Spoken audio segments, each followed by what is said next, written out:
মরার হাঁসগুলো বিক্রমদার জমি আজকে শেষ করে ফেললো বুঝি। হ্যাঁ, না গো কাকু, আমি হাঁসগুলো তুলে নিয়ে যাচ্ছি গো, হঠাৎ নেমে পড়েছে। থাম, এমনি নেমে না নামিয়ে দিয়েছিস, তোকে দেখাচ্ছি মজা। বলে ও বিক্রমদা, দেখে যাও গো, তোমার ক্ষেত আজকে শেষ করে ফেললো। কে কে কার হাঁস আমার খেতে নামিয়েছে রে? হ্যাঁ, কাকু, আমাদের হাঁস ভুল করে নেমে গেছে, আমি একা সামলাতে পারিনি। তা সামলাতে পারিসনি তো একা এসব কেন আনতে গেছিস পাজি মেয়ে? হ্যাঁ, ও মা গো, কাকু তুমি আমায় মারলে, আমি তো তোমায় বুঝিয়েই বললাম গো। চুপ কর, এতটুকু মেয়ে আবার মুখে মুখে তর্ক। কি করতে চাস? ভালোই ভালো এক্ষুনি সরে পড়, না হলে আজকে টের পাবি আমি কি জিনিস। এভাবে কথা কেন বলছো কাকু? আমি তো তোমায় কিছু বলিনি গো।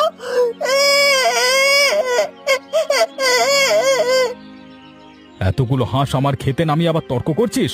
এখন তো মনে হচ্ছে হাঁসগুলো সব কেটে টুকরো